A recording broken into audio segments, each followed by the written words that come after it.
In the hidden corners of history, there are stories so terrifying that even decades later, they send chills down the spine. One such story is that of Unit 731, the notorious secret division of the Imperial Japanese Army during the Second World War. While most people remember the horrors of Nazi concentration camps, far fewer know about the crimes committed in the name of science in the frozen lands of Manchuria. What happened here was not only brutal but almost beyond imagination. Unit 731 was established in 1935, officially under the name Epidemic Prevention and Water Purification Department. The title sounded harmless, even beneficial, as if it was meant to protect soldiers from diseases. But in reality, it was a cover for something monstrous. Hidden behind the walls of the compound near Harbin in northeastern China, the Japanese army conducted some of the most inhumane experiments ever carried out on human beings. Prisoners brought to Unit 731 were not treated as humans. Instead, they were referred to as maruta, which translates to logs. This was a cruel way of dehumanizing the victims, making them feel like nothing more than objects for experimentation. The prisoners were a mix of Chinese civilians, captured soldiers, and sometimes even Russians and Koreans. Once they entered the facility, escape was impossible. The experiments themselves were horrifying. Victims were deliberately infected with deadly diseases such as plague, cholera, anthrax, and syphilis. The goal was to study how these diseases developed and how they destroyed the body from within. In some cases, entire villages were secretly exposed to infected fleas, spreading outbreaks that killed thousands of innocent people, but the cruelty did not stop there. Doctors and scientists in Unit 731 performed live dissections on prisoners, without anesthesia.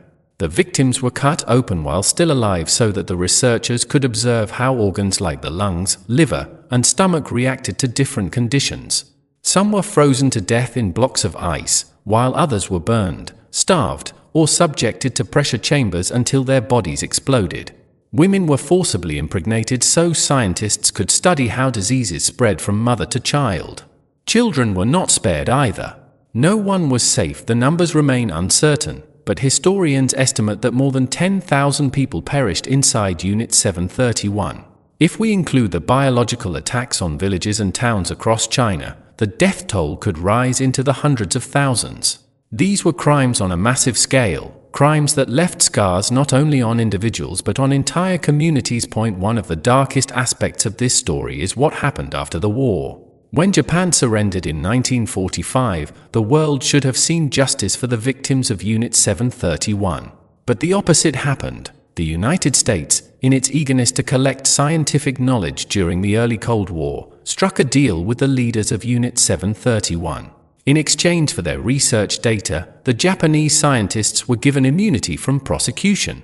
The horrifying results of their experiments, data that had cost thousands of innocent lives, were handed over to American authorities, who considered it valuable for developing biological warfare. This meant that most of the people responsible for Unit 731 never faced trial.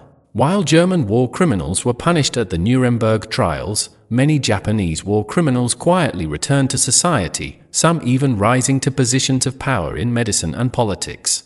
The victims were silenced, their stories buried under the weight of political interests. For decades, the existence of Unit 731 was hidden, treated as a forbidden subject.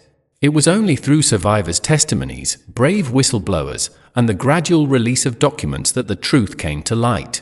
Today, parts of the former Unit 731 compound have been turned into a museum, standing as a reminder of what unchecked cruelty and blind obedience can lead to. The legacy of Unit 731 is not just about the suffering of its victims, it is a warning.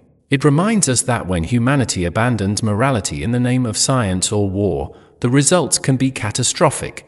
It forces us to question the balance between knowledge and ethics, between progress and compassion. As we remember these untold stories, we must ensure that such atrocities are never repeated.